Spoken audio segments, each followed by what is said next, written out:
Haelly, you are a single college student and you're spending $600 a month on food. And he was like, he kind of gave me some judgy looks, and I'm glad because I remembered. And he was like, my wife and I spend $300. And I was like, oh my gosh, that's like, oh, like I'm eating for two grown people.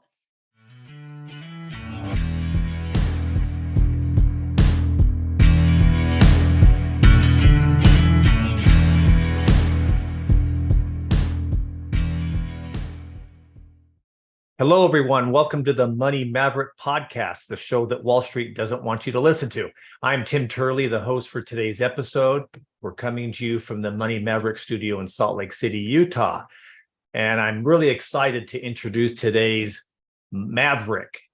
By the way, we might have repeated this previously, but the Merriam-Webster definition of a maverick is an independent individual who does not go along with a group or party. And our guest today definitely has done something that not very many people do. And I'm really excited to hear her story and have you get some really good takeaways from her. So we're going to be discussing some really awesome stuff with Haelly Kirk today. Haelly was able to eliminate $33,000 of student debt in less than 3 years. Absolutely amazing. And a few years later, she also purchased a home. And is this some 40-year-old or 50-year-old we're talking about? No, Haelly is only 30 right now. And she accomplished this when most people are still trying to figure out how to survive in their 20s and beyond, and with debt and other situations. So we're really excited to have Haelly on today. Haelly lives in Maryland right now. She's a life coach, where she focuses on empowering people to end their self-inflicted suffering. And that's pretty cool in and of itself. Her favorite finance books are Total Money Makeover by Dave Ramsey and Rich Dad, Poor Dad by Robert Kiyosaki. So Haelly, welcome to the Money Maverick Show. How are you? Woo! I feel awesome. That was an awesome intro. We're glad to have you on. Yay. I'm super excited. I know we're going to talk about my favorite things. So yeah. So I just, you have a great story, and, you know, it doesn't matter how old you are. People always have financial issues, but it's especially noticeable with students that are still in college, and especially postgraduate students, that have left college and have a large student loan. And sometimes it takes them the rest of their life to pay it off. And it's just an albatross hanging over their neck. I probably didn't make the best economic choice with my undergraduate degree. My master's degree, I think I did, but I didn't, I didn't have a lot of earning power when I graduated college. And because of that, I struggled with that student loan debt for a long time. But that's why your story is so inspiring. So tell us about what happened with your student loan payoff story, and you as a person, what was going on back then and what inspired you to get debt free. Yeah. Thank you so much. So I was actually before the podcast, kind of like, what did start my journey? And I was actually dating a guy who was totally into Dave Ramsey, and he actually bought me the Total Money Makeover book. And so I was, listening to it, and I was really inspired by how much we, as consumer debt, right? Consumer debt, we are just consuming the consumer debt, right? It's gluttonous, really, how much money we are spending that isn't our own money. And, I love one of the quotes in the book. He's like, master to the card. He says these super funny euphemisms that help you remember, right? Like, I don't want to be enslaved to the debt, right? The debt interest is not working in my favor, and I'm just keep on digging in deeper and deeper and deeper. And so So from that, I got really inspired. I actually forgot to mention I had $6,000 of medical bills, and I also had over $12,000 of credit card debt. That was Wow. before the $33,000. Oh my So gosh. Wow. I was on the debt journey before I graduated in spring of 2017. So I had two bunion surgeries, one after the other, and I paid for it all on my own. How did you And do that? How did you pay for it on your own?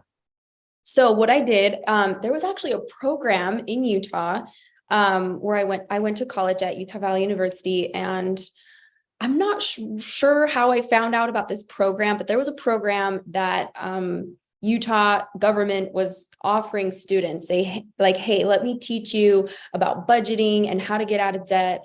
And it was such a good course. They had you sit down and evaluate your spending for 3 months. So like the past 3 months, you had to look over where is my money going?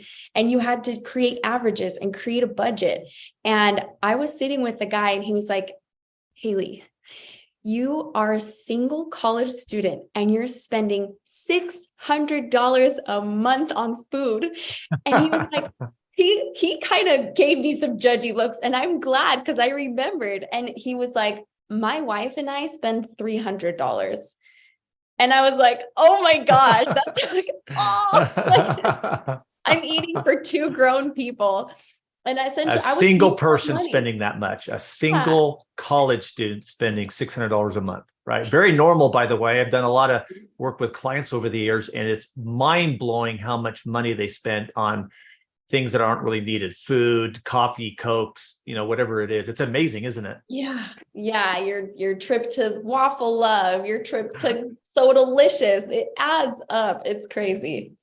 Yeah. So from there, I was like, hey, I'm gonna create a budget. Like, and I think the important part, we'll talk about this later, is the budget. Plan, tell your money where to go, or it's gonna go wherever it wants to go. So that is like tip number one from Haelly, like tell your money where to go. Have a plan. Plan. And plans don't always go according to the plan, but at least it's going towards that trajectory. That's So yeah, awesome. So that's you how I did did. that with all that debt. Then how did you create your plan? What did you do to knock out that student loan debt in like 2.5 years or whatever that was? Yeah. So for the medical bills and for the credit card debt, I made a budget and I was like, okay, this is what I need. And then here's a little bit of like fun money and like everything else, debt. And I created a debt snowball, just like Dave Ramsey recommends. And I think that's super wise, especially in my coaching practice. Our brains are wired for reward.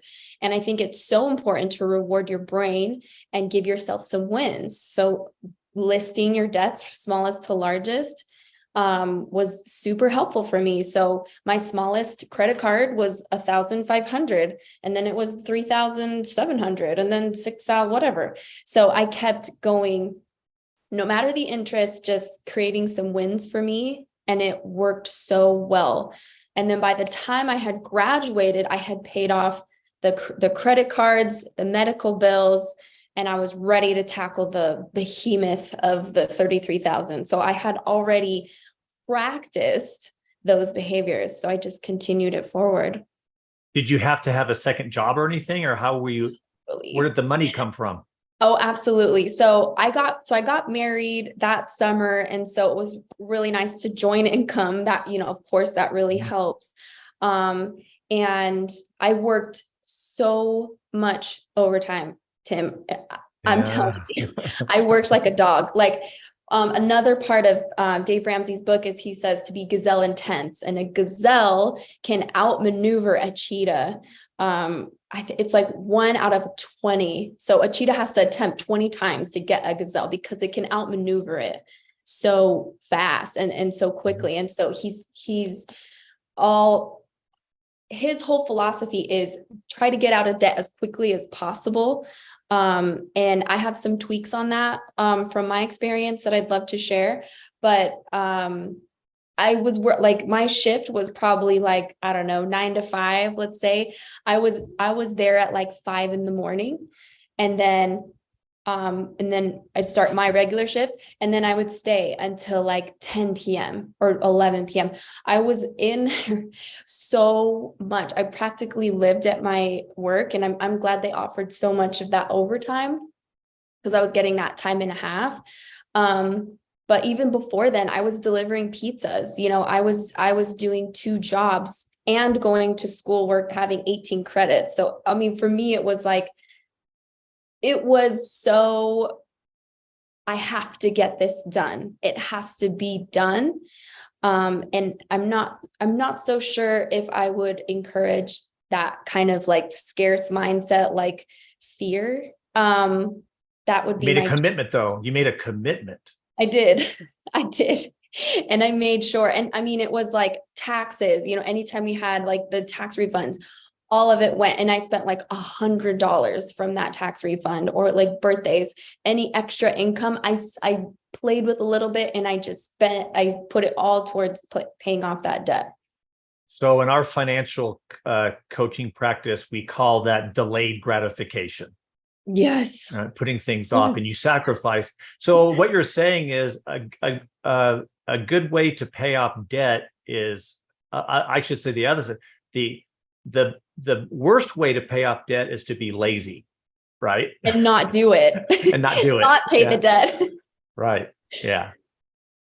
Well, that's pretty awesome. So you took care of that through a plan, the Snowball, and also I know Utah State University, as a professor there, developed a Snowball power pay down program too, that I think they still offer it on their website, but it's a similar thing. It's really good.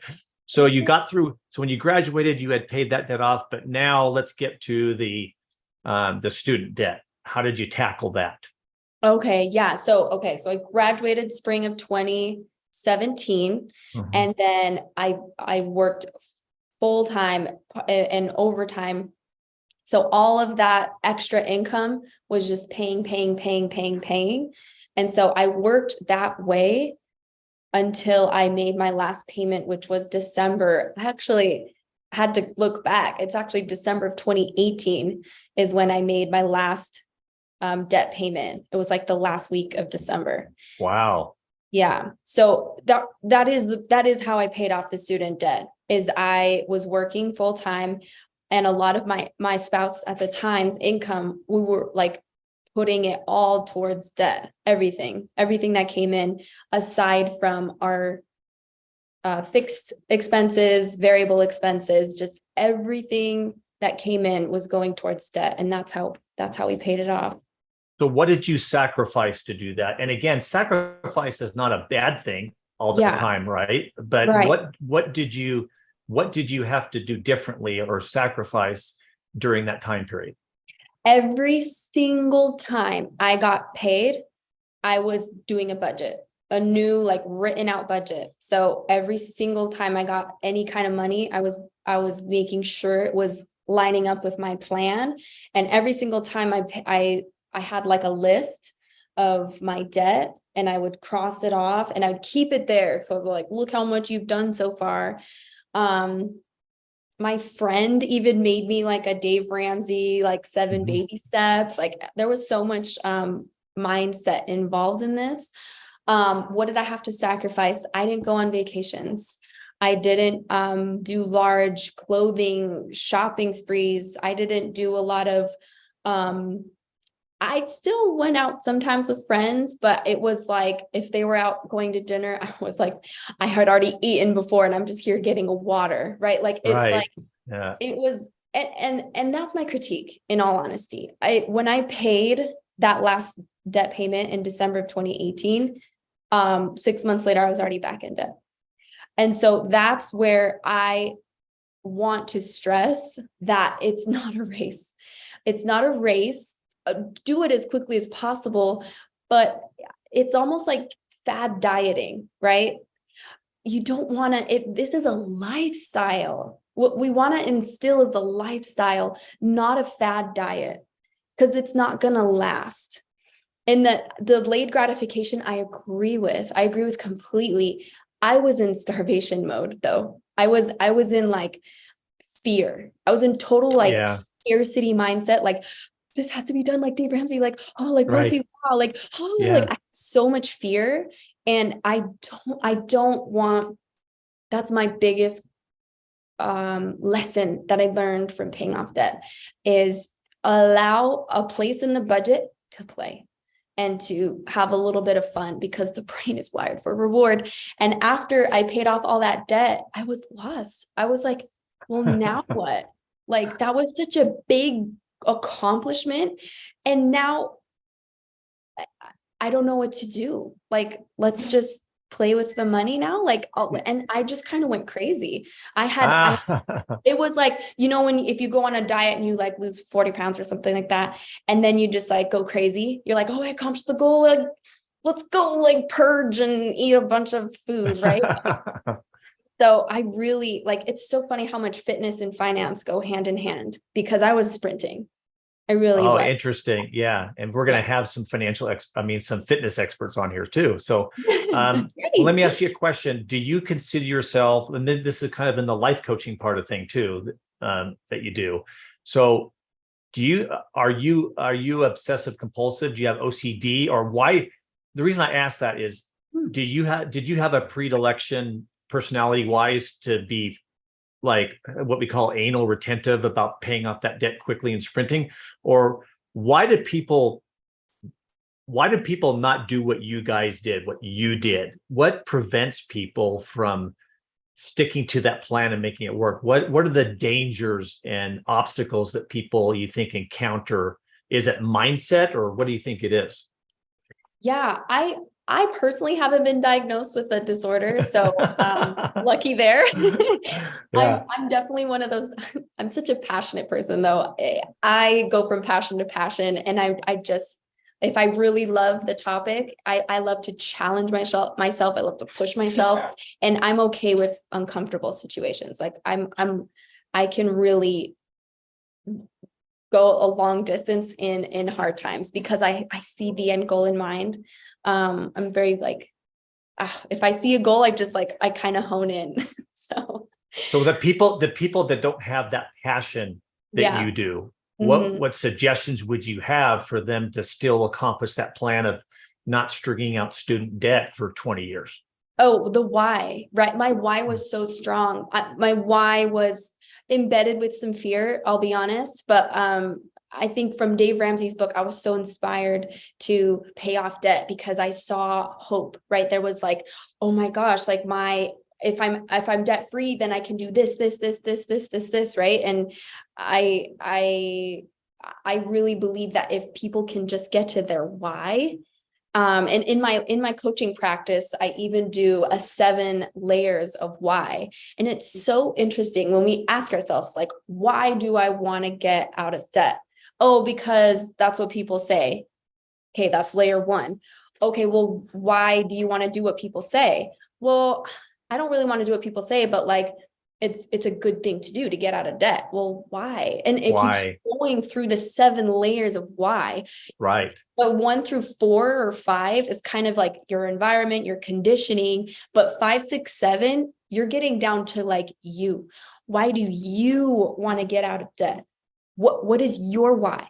For me, it was freedom. I was like, I don't want to be the 9 to 5. I want to have that freedom of time and joy and any extra activity that I want to accomplish and help people and do nonprofit work. Like I just want the flexibility and freedom to do it all. And I felt that if I had done the debt, eliminated the debt, I could get there. So I really think that's how people can get there. And by the way, I think I told you about this the other day, but if anybody wants a really good book on I'm gonna read it. it's Simon Sinek, Start with Why. Yeah. Very, very powerful book. Suggest you read that on what Haellys talking about. Okay. Excellent book.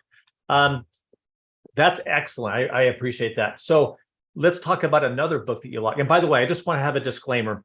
Yes. I 100%, and my clients know this, that I have, is I applaud and support the millions of people that Dave Ramsey has helped with paying off debt and saving.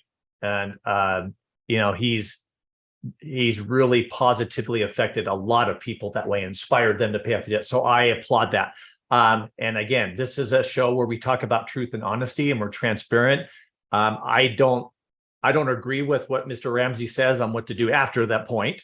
Once you paid it off and where to put your money and insurance and stuff like that. But that's okay. We can all have different viewpoints and perspectives. But I do appreciate what he's done and how he inspired you in particular. And we'll have other shows where we respectfully disagree with Dave on what to do on the other side of things, but that's okay. It's a free country, and we can explore and be open to ideas and learn things, and that's perfectly fine. So, but I want to talk about the other book that influenced you, which we have a lot in common with that. And I need to get you turned on to some of his other books, by the way, but tell us why your other book that influenced you, right, was Rich Dad, Poor Dad by Robert Kiyosaki. He's one of my favorite authors. Yes, I love him. I completely agree with you. And how I explain it to the people that I've coached is I follow Dave's philosophy as far as defense. I played a lot of sports in high school. And so his defensive strategy for finances is amazing. I really believe you should definitely prepare for emergencies, and consumer debt is bad. Consumer debt totally not have. And he even kind of placates to that. A lot of people think he's like, no debt, but I mean, even in his baby steps, he's like everything but your house. So he kind of is a little flexible in that regard, which I do appreciate for him. And sometimes there's also good debt that's not even your house, when you can leverage, like for business opportunities or investments. Sometimes if you do it smartly, you can leverage good debt if you know what you're doing. But what you're saying is true. It's the high interest consumer credit card debt and things like that is really destructive to people. So okay, so back to Rich Dad Poor Dad. Tell us your journey there. That's so cool. Yeah. So when it comes to offense, I love Rich Dad Poor Dad. I love his. I love the title, right? So it's like my rich dad and my poor dad. And what does poor dad do?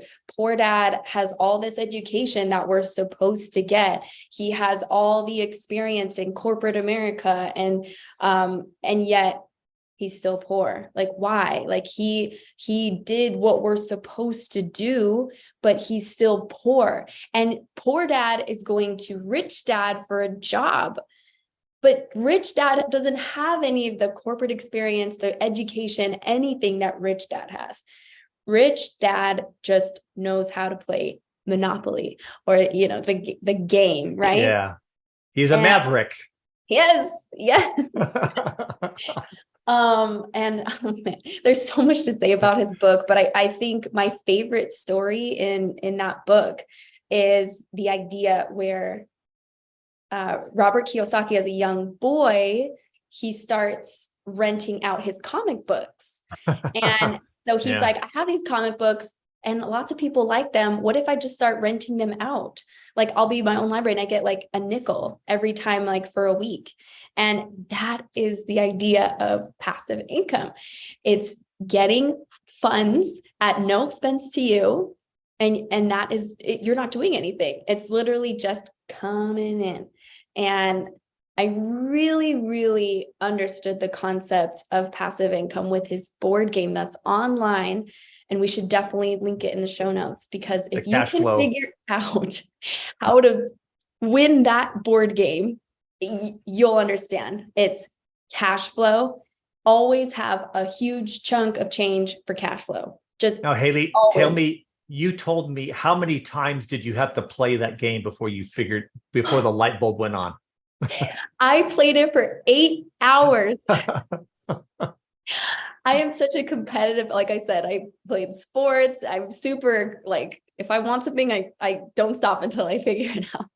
And so I played that board game for 8 hours and I finally figured it out. It didn't matter. And what's so cool, let me kind of explain the board game really quickly. You are given, right? You don't even get to pick. You're given an occupation, you're given an income, and you're given like $1,000 or whatever in savings. And it didn't matter if I was a lawyer, an accountant, a trash pickup guy, a teacher, like it didn't matter. I was able, no matter what occupation I had, to win the game. It does not matter how much money you make. It matters how much cash flow you always have, and the balancing of the sheets, right? So here's what's coming in, here's my liabilities, and here's my cash flow. And you're just always balancing that financial sheet. And oh my goodness, once I figured it out, I was like, I need to get some assets. Like I was like, how do I get some assets? And my brain, right? If we can just ask our brain the questions, how do I get assets? Now I can't, it's too hard. It's too expensive. So I have a car and I worked from home, and I was thinking I could just like rent it out to some friends for like $200 a month. And so I just started trying to like get some passive income. Right. And if you just ask the right questions, your brain will figure it out for you. Our brains are powerful, powerful engines to our lives.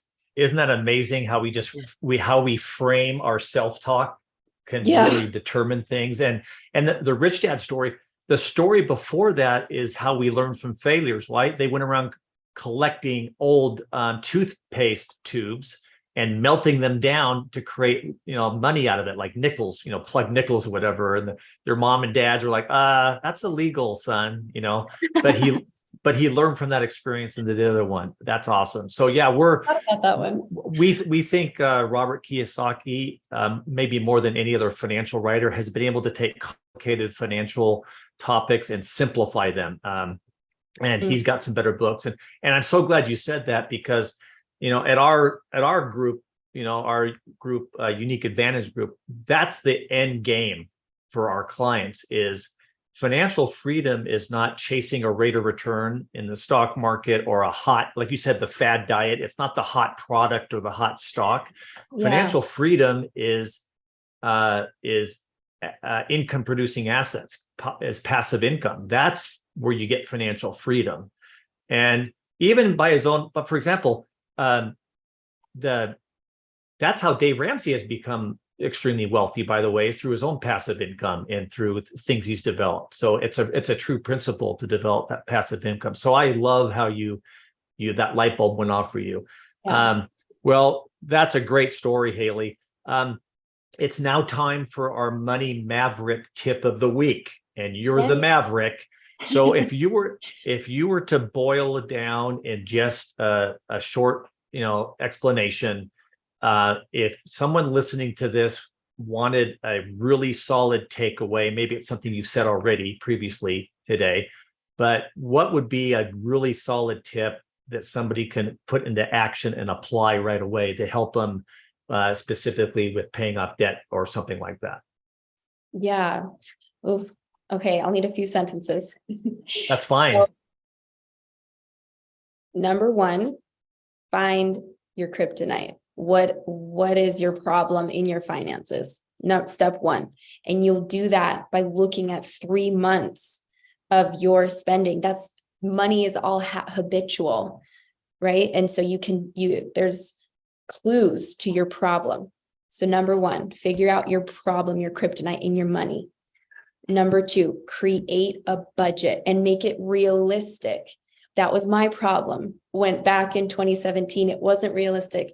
I was starving, right? I was on this fad financial diet. We're in it for the long run, right? I've gone in and out of debt since then. And if I had I could have even just a year later, right? Just keep on that trajectory, then, that would have continued. But I've had to relearn that same principle. Stick to your budget and make the budget realistic. Allow some play, allow some fun, reward yourself for the hard work that you're doing. And then make sure you are saving your money. Save. And there's so many books that argue this, right? The Richest Man in Babylon, he says, save 10%. If that's a number that works for you, I'm all about like taking all of the gurus and seeing what works for you, but really have a cash stock of money and make sure it's your cash flow, like just grow your own, pay yourself. Don't pay the banks. Don't pay Forever 21 for your cute outfits. Pay yourself that money and save. Is that too? Yeah, no, that's fine. You're Okay. gonna love the book that we're going to send you. It's you're gonna go, oh my gosh, this is what I think, you know. In fact, the first two books that we have our clients read is The Richest Man in Babylon and Rich Dad Poor Dad, by the way. Oh my gosh, I love those books. Yeah, pay yourself first. Awesome. Well, Haelly, this has been a pleasure. Before we leave, tell us how people can get a hold of you for your life coaching services that you do, and where they can find you on social media. And we'll post it in the show notes as well. But tell us how people can connect with you. Yeah, so my Instagram page is Healing with Haelly. And right now I have a 6-week program. It's Financial Fanatics. And I have a promo code. It's Money Maverick 25. So you guys are going to get 25% off. Yay. Yeah. Oh, you have to spell your name because it's not the normal Haelly. It's not normal. I'm a Maverick, remember? That's right.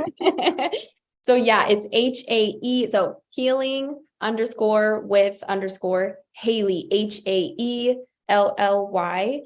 And yeah, my 6-week program, we do all these steps. And by the end of that 6-week program, you guys are going to be set for the future. It's going to be such a great way for you to really get a handle finally on your finances. It's normally $1,000, but with this program, you're going to get, with this code, I should say, you're going to get $250 off. So it's a $750 sweet deal. At the end of this, you're going to be just loving it. Oh, excellent. Well, thank you so much, Haelly, for your time and for your story and for inspiring other budding mavericks out there to take care of their consumer debt and having a plan and commitment to do so. So thank you for your enthusiasm and your willingness to share and for coming on the show. Thank you, Tim. I want to thank you. This is such a great resource that you're offering so many people. I think that it's important to break the paradigm, right? That we need to, get a house, we need to go to college and do all these things. I think it's important to really figure out what's beneficial for each individual person. So I'm so grateful that you're offering this resource. Thank you for the work. Thanks, Haelly. We'll talk to you soon. All right. Take care. Bye. Bye-bye.